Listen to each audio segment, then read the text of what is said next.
students, this is sum number 8, page number 147, admission of partner. The balance sheet of Adil and Samir, who share profits and losses in the ratio 2:1 on 31st of March 2018 is given below. Now, old ratio is 2:1. The balance sheet is given below. And there are some adjustments. My first step will be reading the adjustments and tick marking. So, first adjustment is Raju pays capital. Second is Raju brings goodwill. RDD is to be created, so tick mark on debtors. Next is value of land and building, tick mark on land and building. Next is investments were reduced by 20 to 500, so a tick mark on investment. And there is one more item which is investment fluctuation reserve. Now investment and investment fluctuation reserves are interconnected. मतलब अगर investment में investment हमने लिया है, in that if there are some fluctuations, if there is some reduction in the value of the investment, then that reserve is to be used, because that reserve is only kept for a special purpose, for a specific purpose. अगर investment में कुछ fluctuation हुआ तो एक reserve create किया है, that is investment fluctuation reserve. And so tick mark on investment and tick mark on investment fluctuation reserve. Next is creditors, so tick mark on creditors. Okay, then capitals of Adil and Samir. Okay, that means I can start with my first step. मेरा पहला step है अंधा आदमी लाल लाल कपड़ों को रोज चमकाता.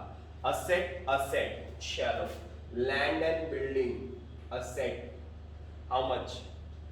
75,000. Inner column, adjustment है.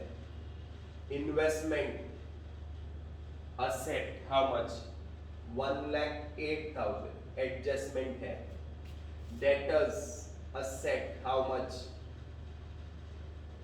Debtors is 39,000. Adjustment है.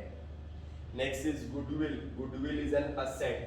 Now goodwill, old goodwill is given and new goodwill is brought in cash, so this goodwill is to be written off. Once again, old goodwill is given and new goodwill, new partner is bringing the goodwill in cash. That means the old goodwill has to be written off. Once again, old goodwill is given and the new partner is bringing his goodwill in cash. That means the old goodwill is to be written off among the partners. So I will be writing less, written off. इसको पूरे को write off करने का. write off करना, cancel करना, nil, cancel हो जाएगा. 12,000 यहाँ से minus होएगा. Debit, this is debit side. Asset side means debit side. Debit में लेस किया क्रेडिट, डेबिट में लेस किया क्रेडिट. दूसरा effect debit, that means partners capital account to goodwill in the ratio 2:1. In the ratio 2:1, that is 8,000 and 4,000. तुम लोग calculate करके देख लो. 8,000 4,000. Hope this is clear. मैंने पहले ही वो काम खत्म कर दिया, मतलब बाद में हेडेक नहीं कि गुडविल ओल्ड था फिर उसको जर्नल एंट्री मार के cancel. If you want the journal entry is A's capital, Adil's capital account debit, Samir's capital account debit to goodwill, written off. The old goodwill, the old partners are writing off their goodwill. Okay. Next is profit and loss account. Now profit and loss account is given in the asset, and actually speaking, it is not an actual asset. वो एक real asset नहीं है, वो एक fictitious asset है, वो एक miscellaneous expenditure है. So that expenditure, that type of loss, profit and loss given on the asset side is a loss. Profit and loss given on the asset side is a loss. Profit and loss given on the asset side is a loss. So that loss has to be written off among the partners. वो loss किसका? Partners का. किसका? Partners का. वो real asset नहीं है. Land and building, furniture, build equipment, investment, ये सब real assets है. Profit and loss एक fictitious asset है. Fictitious मतलब नकली asset है. Asset है but नकली है. That is a loss. वो लॉस किसका? पार्टनर्स का. सो टू प्रॉफिट एंड लॉस. तुम लोग बोलेंगे सर डेबिट में क्यों? क्योंकि वो असेट में है, डेबिट में है, तो वो डेबिट में ही जाएगा. कितना है? 12,000. इसको भी 2:1, 8,000, 4,000. अरे बराबर है. आगे चलते हैं. Advertisement suspense. Once again asset के अंदर एक और आइटम आ गया जो है एडवर्टाइजमेंट सस्पेंस, जो असेट रियल नहीं है, तो वो एडवर्टाइजमेंट का सस्पेंस अकाउंट है, मतलब एडवर्टाइजमेंट का खर्चा है जो कई साल तक हम लोग उसको राइट ऑफ करने वाले हैं। तो ये एडवर्टाइजमेंट का खर्चा किसका? पार्टनर्स का, टू एडवर्टाइजमेंट सस्पेंस। ध्यान देना बस, पहली बार आया ऐसा आइटम। 12,000 once again 8,000 4,000। आगे चलते हैं। Cash goes in cash account to balance brought down, कितना है? 30,600। आगे चलते हैं। Capital liability by balance brought down, Adil का 9 टैग, समीर 48, आर का नहीं। आगे चलते हैं। Investment fluctuation reserve is an item which is related to investment, so any adjustment related to investment fluctuation reserve, मतलब इन्वेस्टमेंट के हिसाब से वो अलग से सॉल्व करूंगा तो उसको पोस्टिंग नहीं करता, रखता वैसे ही। जनरल रिजर्व, रिजर्व किसका? पार्टनर का, कितना है? फिर से 12,000। अरे वाह वाह वाह, भगवान की आत्मा को शांति दे। 8,000 4,000, 2:1। आगे creditors liability 63,000, creditors liability inner column, bills payable liability outer column 6,000. With this I complete the postings of the problem except investment fluctuation reserve. Coming to the adjustment part, the second part of the problem. Now I'm not taking first two adjustments, I'm taking the third adjustment first. RDD created at 10%, RDD debtors, so less RDD 10% is 3,900. Second effect is profit and loss account debit to RDD 3,900. Any props? No props. Adjustment number 2, that is 4. The value of land and building appreciated by 30,000. Add appreciation by 30,000. Debit में add किया, debit दूसरा effect credit by land and building 30,000. Any props? No props. आगे चलते हैं. Adjustment number 5 is very important. Investments were reduced by 22,500. Investments were reduced by 22,500. Investments were reduced by 22,500. So less reduced. Reduction कितना? 22,500. अरे बराबर 22,500 का investment reduce हो गया. So I have subtracted, but this 22,500 is it a profit or a loss? मतलब फायदा है कि नुकसान है? 22,500 का असेट कम हुआ तो ये हमारा नुकसान है. अरे बराबर ना, ये हमारा नुकसान है. ये नुकसान को कवर करने के लिए we had an investment fluctuation reserve. That fluctuation reserve was maintained at 15,000. कि अगर इन्वेस्टमेंट का वैल्यू रिड्यूस हुआ, ऐसा हमने सोचा था, अगर इन्वेस्टमेंट का वैल्यू रिड्यूस हुआ तो हम उस नुकसान की भरपाई करने के लिए we have kept a reserve of 15,000. That means 22,500 less 15,000. So net नुकसान कितने का हुआ? नुकसान हुआ ओनली 7,500 का. Hope you understand. Once again see the logic.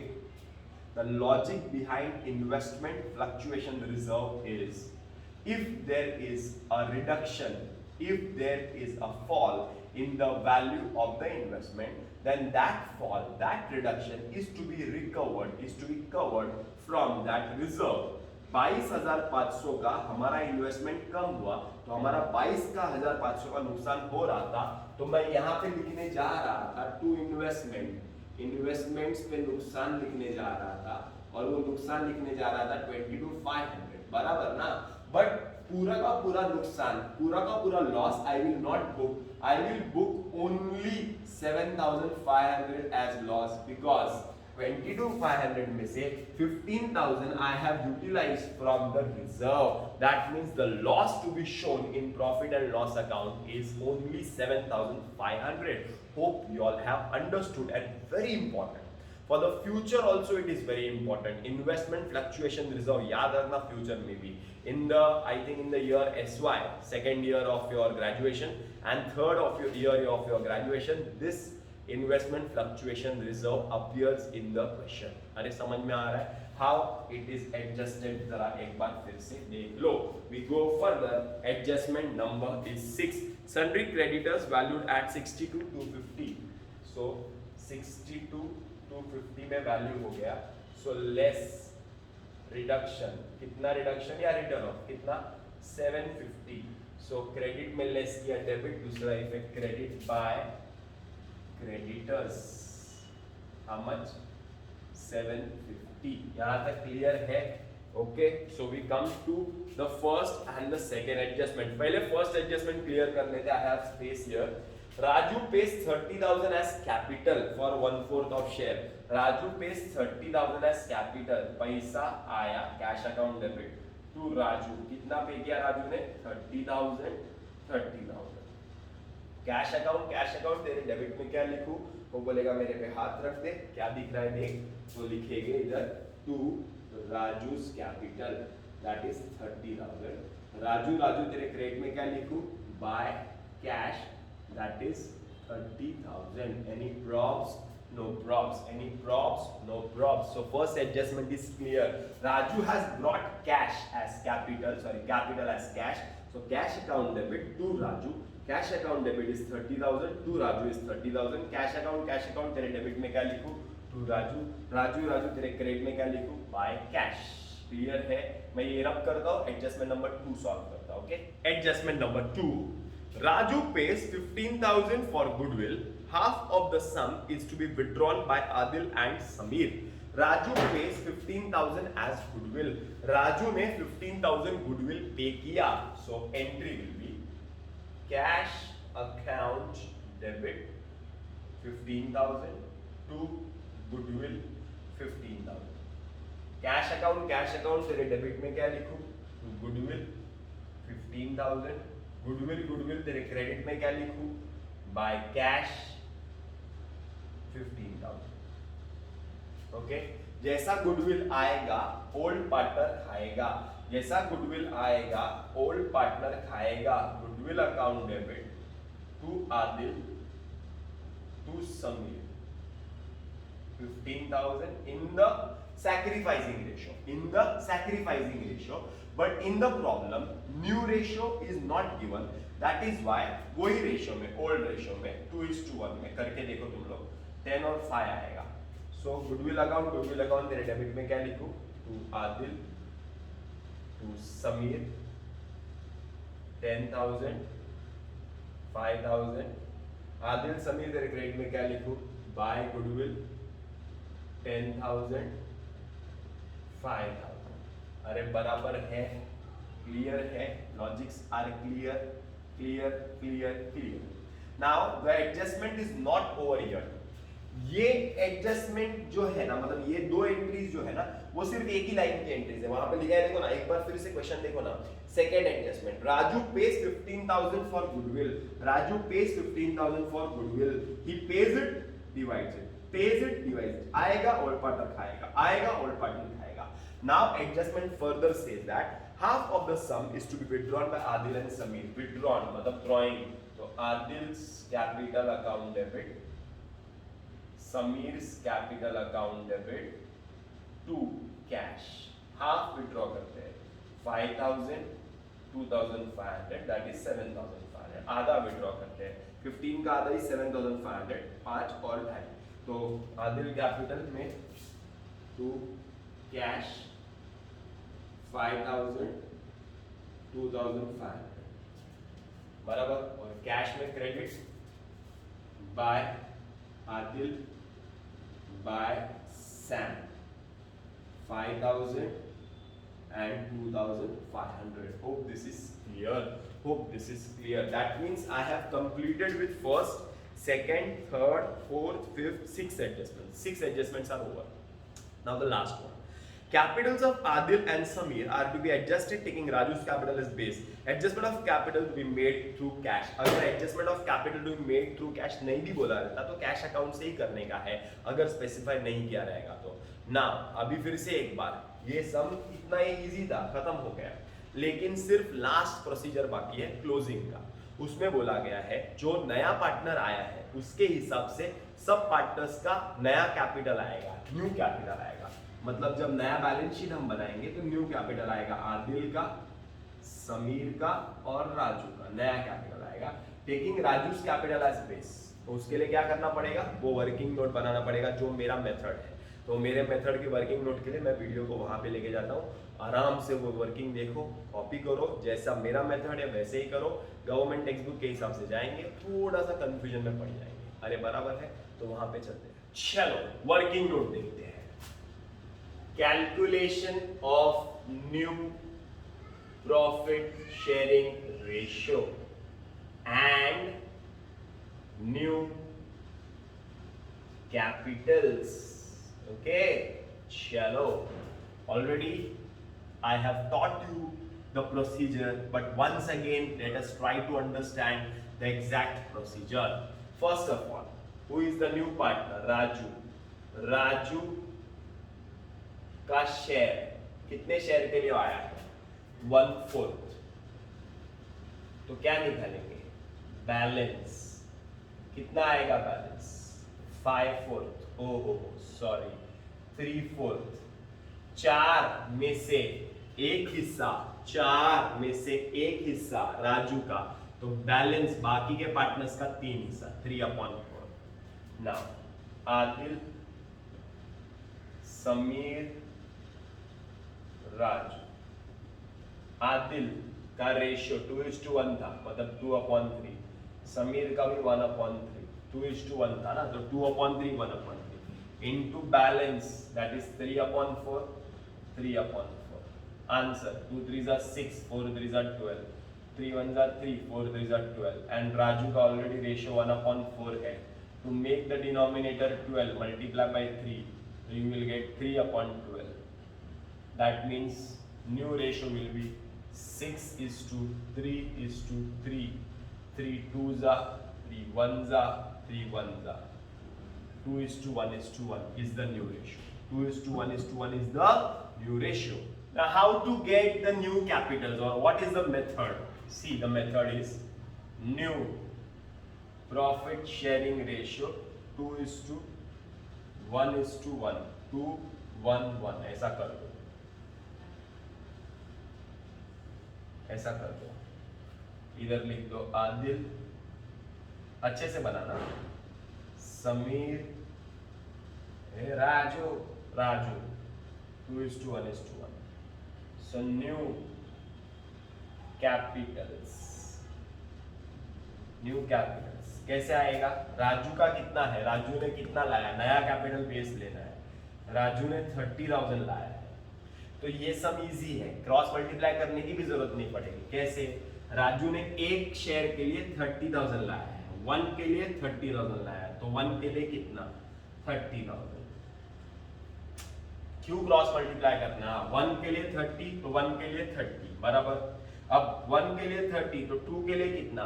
60. अब तुम बोलोगे सर हमको नहीं समझ में आया, तो देखो ना, 1 के लिए 30,000, तो 2 के लिए कितना? Cross multiply, 2 into 30,000 is 60,000, so you will get 60,000. Okay, 30 is the new capitals of the partners. Okay, यहाँ याद रखना, ये कॉपी करके ले लो, फिर मैं उधर जा रहा हूँ.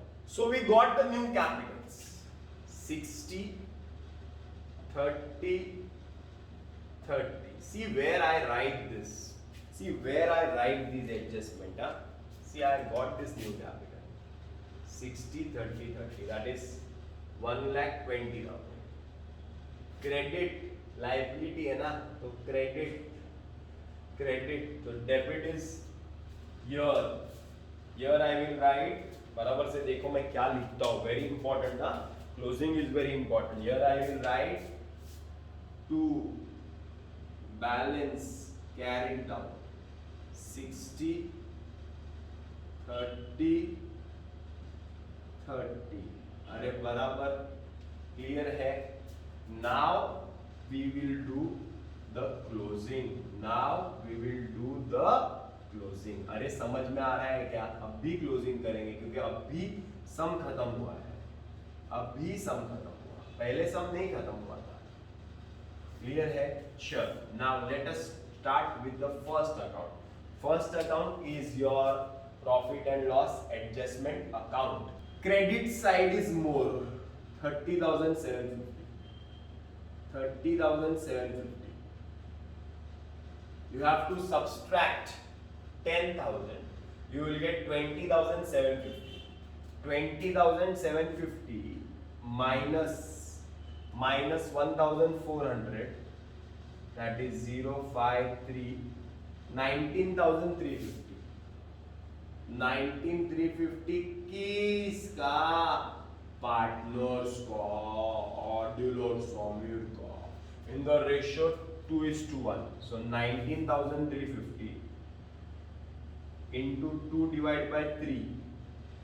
19,350 into 1 divided by 3. 3 1s are 3, 3 6s are 18, 3 4s are 12, 3 5s are 15, 6450.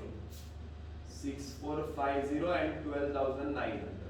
यहाँ पे डेबिट, तो यहाँ पे credit by profit and loss adjustment 12,900 6450. अरे बराबर क्या? चल now close this account. You will get वाह मजा आता है. ये सेम है. आगे चलते हैं. Now take the total of credit side. A वाला बंद करते हैं. 90 1,20,900. 1,20,900. ओके. समीर का टोटल करते हैं. 48. This is 48,600. 48,600 plus 4 52 57 63 64,050. 64,050. Okay. Take the balance. इसमें बैलेंस आएगा ही नहीं. That balance will go in cash account. कहां से जाएगा? Cash account. बॉयफ्रेंड लिखो. टेक्स्ट बुक में वो लोगों ने सरप्लस लिखा है. क्या लिखा है? सरप्लस. बैलेंस कितना आएगा? बैलेंस आएगा इधर 120 60 minus 24 36 31,900. ओके. एंड यहाँ पे आएगा 64 minus 30 34 minus 12 22 20 19,550 आएगा. ओके. यहाँ पे डेबिट, यहाँ पे credit by Adil by Samir. Bracket में लिख दो surplus extra 31,900 19,550. Okay. Then take cash on this side.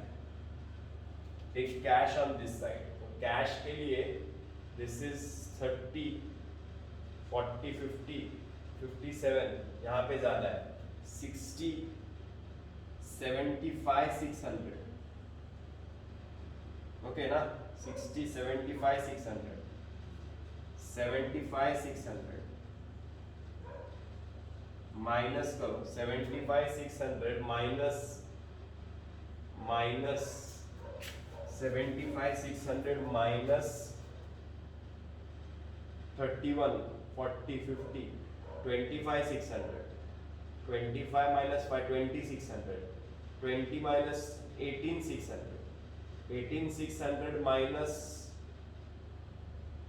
17 600 minus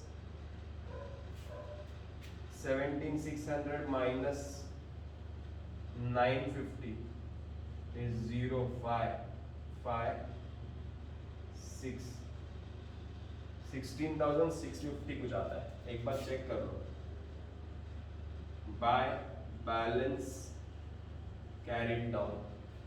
Cash 16,650, working note number whatever, tally हो जाएगा.